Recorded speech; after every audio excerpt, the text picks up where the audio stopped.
blocks. I have someone from our loss prevention team on the phone. Okay. You want to talk to you? Let me figure out what's going on because the other guy's prime. I'm not trying to lie to you, nothing like that. I do have a past.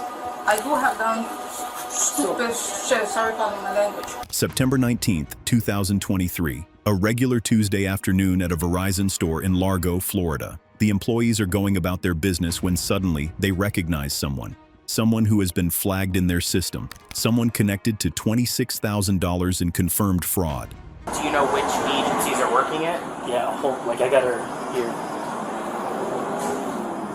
Ma'am, I have you in the phone with the police officer right now. I'm going to pass it over. This is their loss Did she prevention. steal any of you from any other stores? Yes. I got her all over the state of Florida. I've got her in Punta Gorda, Spring Hill, Iverness.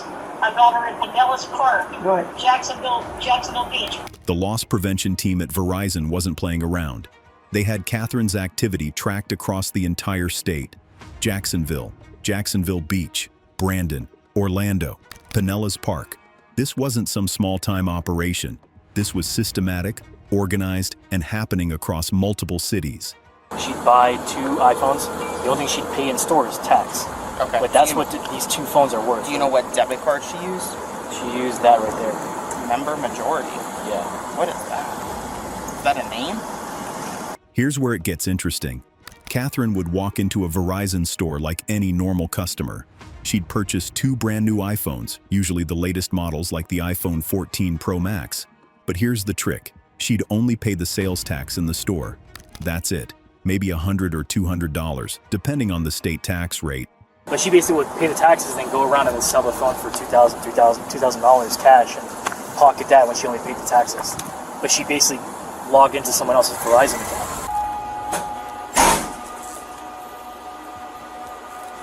But how could she walk out with $1,000 phones for just the tax? She was using stolen identities.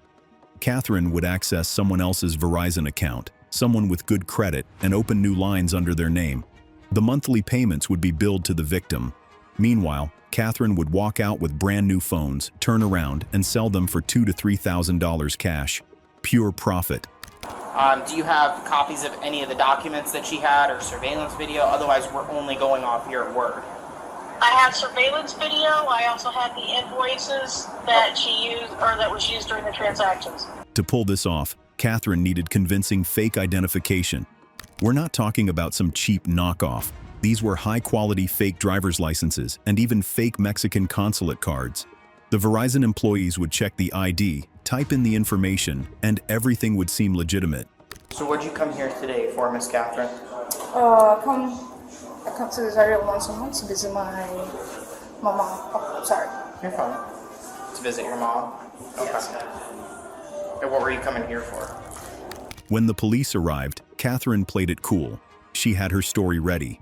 She was just visiting her mom in the area once a month. She legitimately had AT&T service and wanted to switch to Verizon because it was cheaper. Everything seemed normal, right? I'm not gonna lie. You guys already know everything. I usually do illegal stuff. What kind of, I don't know, I didn't hear what it was. You just said probation, I didn't know anything. Phones. Phones? Yeah. That's Open up phones in other people's names? Long story. But then the officer drops a bomb. What's the deal with the probation? Catherine's whole demeanor shifts. She admits right there that she has a criminal history. She's currently on probation. And get this, her probation is for the exact same crime. Opening phone accounts in other people's names. Have you been to another Verizon store in the past month? 2 months? The officer starts asking simple questions. Have you been to a Verizon store in the past month? Catherine's response, I cannot recall. Now think about this. Can you remember if you went to a cell phone store in the past month? Of course you can, but Catherine keeps claiming she can't remember. But I know if I went to Verizon. You would at least know if you went to Publix, Walmart within the past month, a store. Yeah. The officer makes a brilliant point. He's the same age as Catherine, 34 years old. He remembers going to T-Mobile over a month ago when his SIM card stopped working. So how can Catherine not remember visiting a Verizon store? The logic doesn't add up. No idea why why I was calling him. Can describe you to a T, which stocky, shorter, Hispanic woman, speaks English very well, usually wears ball. Loss Prevention had issued a BOLO, a Be on the Lookout alert. The description was incredibly specific. Stocky build, shorter Hispanic woman, speaks perfect English, usually wears a baseball cap, and provides consulate cards for verification. This wasn't some vague description. This was Catherine down to the exact details. Majority member, does that sound familiar? Yes. What's that? That's my debit card. That's your debit card? Do you have it in your wallet?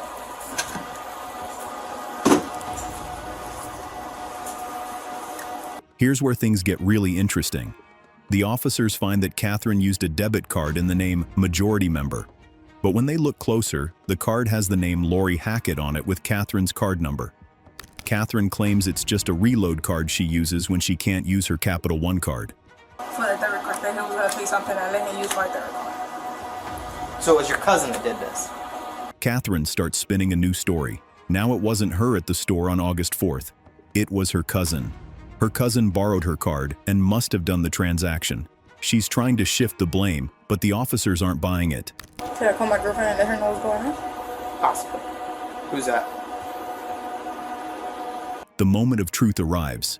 The surveillance video from the August 4th transaction is ready. Catherine immediately asks if she can call her girlfriend. She knows what's coming. The video is about to prove everything. I can tell you that's your tattoo and that's your tattoo. I already said what I gotta say. Okay. You guys help me on, I will give you. The officers examine the surveillance footage and spot distinctive tattoos on the person's forearms. Then they ask Catherine to show her forearms. The tattoos match perfectly.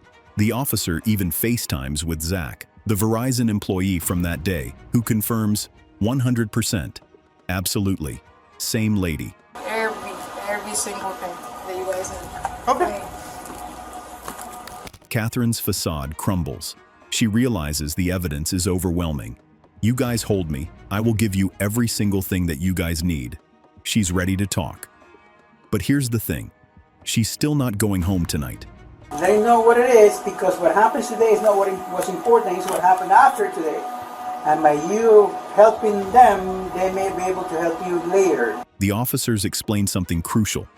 Cooperating right now won't get her out of jail tonight. Detectives can't make deals on the scene, but what she tells them now will be recorded and could help her down the road when prosecutors review the case. You have a couple of felony charges right now, plus a guilty. What matters not right now today is what happens down the road. Does that make sense?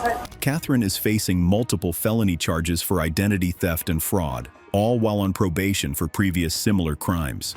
The officers make it clear the immediate arrest is unavoidable, but her cooperation could make a huge difference in her sentencing. So is it a Mexico consulate card?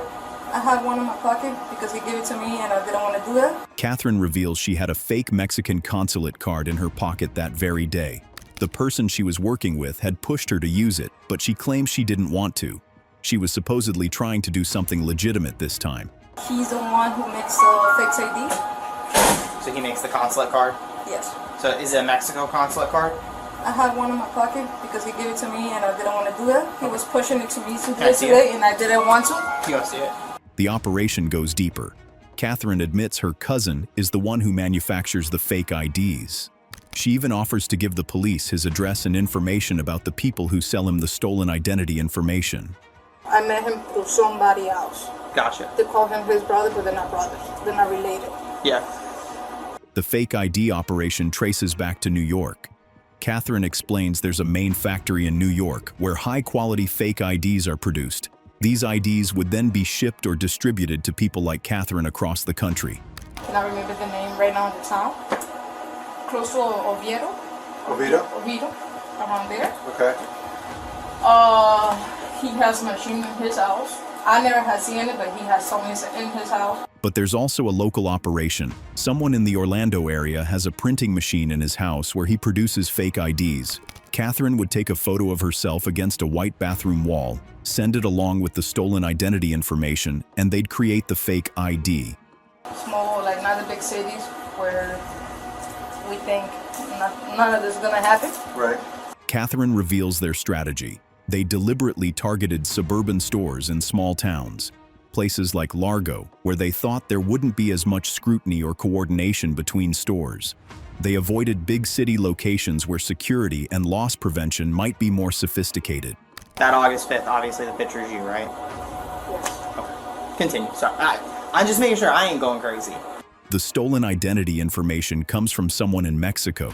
This person uses something called a dialer that somehow harvests information online. They can even spoof Verizon's phone number to call people and get their PIN numbers and account information. Don't ask me how he gets information. I know he has something called a dialer. Catherine was essentially the mule in this operation. She'd get between $100 and $400 per job. She wasn't even keeping the phones. She'd hand them over to the person running the operation, who would then resell them to buyers in Orlando for the full $2,000 to $3,000 profit. How many times have you done this? I can even record it. Okay. Give me a ballpark. When asked how many times she's done this, Catherine can't even estimate. The officer suggests 100, maybe 500 times. Over 3 years, across multiple states, with different people. This wasn't a one-time mistake. This was a career. Yeah. Cannot recall. There's something I cannot recall. I'm not trying to lie, nothing like that. Just cannot recall how many times. Like, are we talking like 100? Catherine's criminal career started when she worked legitimately at Target Mobile. Someone approached her, clearly recruiting her for the scam. She understood how the cell phone retail system worked from the inside, which made her the perfect candidate. There's another long story. I used to work for Target Mobile. For the mobile department. The Dominican guy approached to me, which was obviously what he was doing. Catherine admits she's been offered opportunities to participate in many other types of fraud, but she stuck with cell phone fraud because she didn't want to get into something bigger than what already is. There's a lot of things out there. A lot of scams out there that get over, and I'm like... Catherine makes a sobering point. She's not unique. This type of fraud is widespread. Even with her arrest, the operation will continue. There are countless others doing the exact same thing across the country. Yes. So, you ain't making a ton. And you're out there manually labor. I'm living with I call them parents, but they're my uncle and aunt. Yeah. They finished raising me, so I'm living with them, so I'm okay. Catherine explains the cycle. She has a criminal record. She can't get decent paying legitimate work. She's doing day labor construction work, not making much money. So when someone offers her a few $100s to walk into a store, it's tempting. Pushed me to come inside, and I didn't even want to do it. That's why I didn't get the information of that person. I actually get mine, because in reality, I do need to switch from AT&T to Verizon, well, to any other carrier, the cheapest. On this particular day, Catherine claims she actually was trying to legitimately switch from AT&T to Verizon. She says the person she was working with pushed her to do another scam, but she resisted. She only wanted to do a legitimate transaction, but her past caught up with her anyway. Why would they get involved? I have no reason to tell them. Do you have a reason to tell them?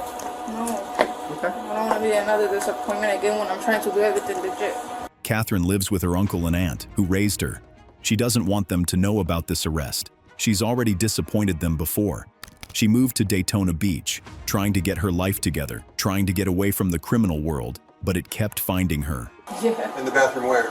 Against a wall. Any wall, white wall. Well, okay, so for example, let's take this one. Where did you take this photo at? At a bathroom. Against a white wall. The fake ID process was surprisingly simple. Catherine would take a photo of herself in a bathroom against a white wall. She'd send that photo along with the stolen identity information to the ID maker. They'd produce the fake card and send it back to her. Like I said, I think you're just the fall person in this. You're the pawn that they're like, hey, go do this and we're going to give you quick cash. The officer recognizes what's happening. Catherine isn't the mastermind. She's the fall person, the pawn. She's the one taking all the risk by walking into stores with her face on camera, while the people higher up the chain stay safe and anonymous. But you just can't be like, I got caught, so let me just give everyone up and I'm going to get walked away free. Finally, the inevitable happens. Catherine is placed under arrest. The officer takes off her watch and places her in handcuffs. She had hoped that cooperation would lead to immediate release, but as the officers explained, that's not how it works. Identity theft and... Identity theft, the theft to Verizon, Okay. and the... Catherine is charged with multiple counts of identity theft and fraud. The officers discuss whether to charge her with theft or a scheme to defraud based on the specific statutes. Either way, she's facing serious felony charges. There's another store here in East Bay Drive that you did in August in our city. Make it like you're praying, like you're praying, like you're praying. It wasn't just one store. The officers informed Catherine that they have her on another fraudulent transaction at a different Verizon location on East Bay Drive, also in Largo. Each incident represents a separate charge. Make it like you're praying, like you're praying, like you're praying. So that's multiple. In Largo alone, Catherine faced 2 counts of identity fraud and 1 count of attempting to defraud over $220,000. And remember, these charges only covered what she did in one city. She had been operating across the entire state of Florida. For her crimes in Largo, Catherine was sentenced to 270 days in jail. That's just under 9 months. But this doesn't include whatever charges she might face in other jurisdictions where she committed similar frauds. If you want more real crime breakdowns like this, subscribe and hit that notification bell. Drop a like if you enjoyed this and comment below. What shocked you most about this case? We've got more insane stories coming your way.